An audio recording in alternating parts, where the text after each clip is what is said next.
자, 그러면 이제 좀 그렇지만 돈 얘기 한번 해볼까 합니다. 예, 또 제 주제죠. 예, 그렇죠. 저는 이제 제가 진행자에게 제가 묻고 제가 답을 하겠습니다. 우리 이제 제갈량님과 조조님이 궁금하신 거 있으면 네네, 바로 그럴게요. 같이 네네. 얘기해 주시면 좋을 것 같고요. 일단은 제가 PB로 활동하면서 최근 이제 중국 투자하시는 분들의 고민이 뭔가를 좀 얘기해 드리고 싶어요. 그래서 일단 그분들 이 투자자분의 가장 큰 고민 이겁니다. 주식이 안 올라. 예. 근데 생각만큼 안 올라. 이게 왜냐면 지금 기대감이 되게 컸거든요. 특히 이제 양회를 앞두고도 기대감이 좋았어요. 근데 오히려 양회 시점으로 앞에도 그렇고 뒤에도 그렇고 중국 주식이 좀 힘을 못 쓰는 국면이 나오는 거고, 이게 또 투자자뿐만 아니라 전문가들도 중국 주식이 올해는 굉장히 좋을 것이다 이런 거를 예상했었는데 그 예상이 빗나갔다고 할 정도로 힘을 좀 못 쓰고 있는 상황이고요. 홍콩 지수가 굉장히 또 올해 초에 되게 강했거든요. 저희가 CEC에서도 많이 말씀드렸는데 강한 이유가 너무나 확고했어요. 그러니까 약간 대세 상승 같은 느낌. 그러니까 안 오르기가 어려운 정도의 그런 구조 환경이 처해져 있었는데 전반적으로 중국 주식이 꺾이면 홍콩 증시도 같이 꺾이는. 그러니까 전체적으로 중국 주식 힘을 못 쓰는 상황이 나오면서 투자자분들이 약간 좀 혼란스러운 거죠. 뭐 계좌도 계좌지만 이게 왜 이러지? 하는 상황이 있는 거고. 근데 그런 상황 속에서도 글로벌 전체가 다 그렇다. 그러니까 어떻게 보면 저는 뭐 미국도 같이 하고 중국도 하고 뭐 한국도 보지만 중국만 그런 것이 아니라 지금 투자의 관점에 있어서 되게 좀 작년 같은 경우는 그냥 다 올랐어요. 그러니까 그냥 수익을 못 내면 조금 약간 속이 상하는 그런 국면이었다면 올해는 약간 진짜 이 옥석 가리기 이제 진검승부의 시기라고 생각했는데 일단 초반에 난이도가 좀 높아진 상황. 그리고 전문가들도 예측하기 어려워요. 그러니까 5대5로 갈리거든요. 올라갈 거야 떨어질 거가 5대5로 갈려요. 그러니까 다 논리는 있고 그럼 결과는 아무도 모르죠. 그런 상황 속에서 약간 지금은 뭔가 액션을 취할 때보다는 조금 유보하고 조금 경계감을 높이고 지켜봐야 되는, 함부로 액션을 하면 안 되는 시기다라는 생각이 좀 들더라고요. 그래서 그런 고민들을 좀 현장에서 좀 느끼고 있다라고 말씀을 드리고 싶고요. 그리고 이제 예전에는 중국 투자라고 하면 진짜 아무거나 다 오른 장이었습니다. 특히 후광통 그때. 예. 뭐 전 종목 상한가, 뭐 빠지면 전 종목 하한가, 뭐 이런 식이었거든요. 그냥 다 같이 막 올라가고 떨어져 했는데 그때 이렇게 후광통 한번 올라갔다 빠지고 나서는 굉장히 흔히 말하는 이제 양극화가 심해졌죠. 그러니까 계속 올라가는 뭐 항서제약이라든가 뭐 이제 여러 기업들 뭐 귀주모테라든가 빠지지 않고 계속 올라갔고요.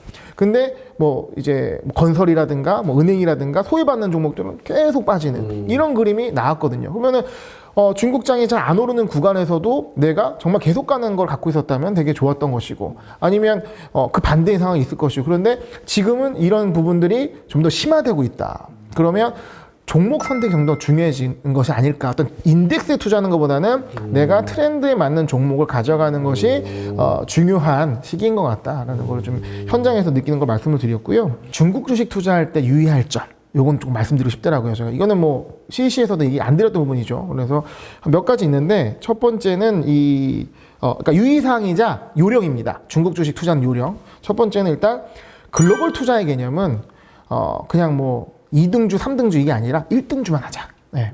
그냥 이게 그런 것 같아요. 그러니까 국내 주식 투자할 때는 다양하게 정보도 많고 하니까 이것저것만 한단 말이죠. 뭐 오히려 작은 종목을 할 때 뭐 바이오 굉장히 좋아하시잖아요. 예. 작은 종목 할 때 이게 막 많이 오르고 해서 그런 이제 스몰캡도 많이 하고 하는데 중국 투자 그리고 글로벌 투자, 해외 투자는 1등주만 하는 전략이 맞다.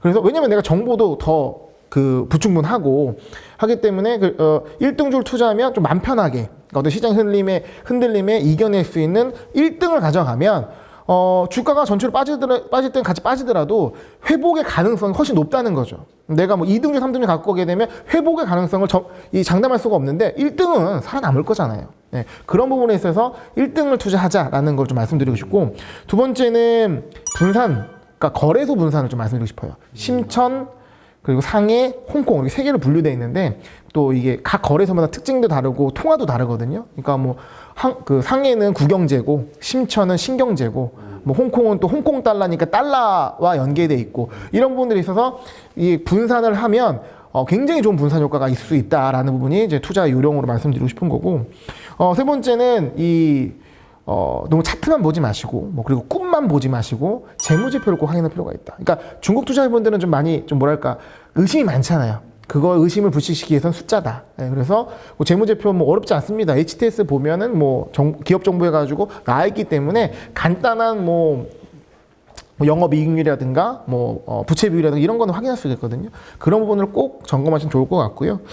마지막으로 이 중국 주식에 대한 선입견이 좀 많은데, 그래서 이 부분에서는 그 선입견을 깨려는 것도 아니고요. 이 중국만 투자라는 건 아니라는 거죠. 그러니까 중국 하면서 미국 같이 하는 게 더 좋고, 해외 투자하면서 국내 같이 하는 게 좋고, 그런 밸런스, 아까도 뭐 홍콩, 상해, 심천 하는 것처럼 이런 투자의 밸런스를 같이 맞춰서 하는 것이 좋다. 이런 부분들을 좀 투자 요령으로 좀 말씀드리고 싶었습니다. 네. 뭐 궁금하신 것도 있으시나요? 뭘 사야 돼요? 예, 좋은 질문이십니다. 제가 마지막으로 생각한 게 예, 유망 기업, 유망 업종인데, 사실 이제 CEC에서 좀 기업 이름을 말씀드리기 좀 그렇고요. 그렇죠. 예, 어떤 이제 업종 정도 말씀드리겠는데, 그러니까 CEC에서 저도 이제 소장님과 얘기하면서 많이 공통된 문의입니다. 확실히 조금 전까지는 약간 좀 루즈하셨거든요. 종목 얘기한다니까 지금 눈이 빛나고 있는데, 시청자분들 마찬가지로 생각할 겁니다. 자, 일단은 테크 쪽, 테크에서 보면 반도체 뭐 슈퍼사이클, 그러면은 반도체 관련 게 뭐 SMIC도 떠올릴 수 있겠지만, 장비. 중국 투자의 가장 큰 지금 리스크는 미중 갈등인 것 같아요. 그러니까 뭐 화웨이란 정말 좋은 기업도 힘을 못 쓰고, 뭐 5G도 약하고 이런 것들이 이제 미국의 어떤 견제 아니겠습니까? 그러면 SMIC는 견제를 직격탄을 받고 있기 때문에 어떤 반도체 메이커보다는 장비 관련돼. 예. 그래서 반도체는 장비 관련 쪽이 좀 좋을 것 같다 생각을 하고요. 그리고 또 가장 큰 섹터라고 할 수 있죠. 전기차 메이커들은 경쟁이 워낙 심하니까 역시 얼빠상으로 2차 전지 소재 쪽 기업들이 이런 경쟁 구도 속에서도 이제 나팔을 불 수 있는 그런 기업이 아닐까. 뭐 어떻게 보면 이제 ASML 같이 뭐 지금 주가 날아가잖아요. 그런 기업들이 이제 이 전기차 쪽에서는 이제 전지 소재 쪽 기업들이 아닐까 싶고요. 그리고 신재생 에너지는 좀 미래 트렌드상 뭐 변동성이 있더라도 가져가야 될 것 같은데, 중국은 특히 이제 풍력과 태양력에 좀 강함이 있으니까 이런 부분들은 좀 이런 한번 포트에 포함하시면 좋을 것 같고, 장기적으로 일단은 내가 우호적으로 갈 수 있는 분위기가 있으니까 그런 거고요. 그리고 또 요건 좀 여기까지는 좀 약간 뻔할 겁니다. 여기도 좀 인사이트를 하나 넣자면, 이 인플레이션 관련된 기업들이 좀 좋을 것 같아요. 지금 이제 인플레이션에 대한 얘기 굉장히 많잖아요. 인플레이션이 뭡니까? 물가 상승 아니겠습니까?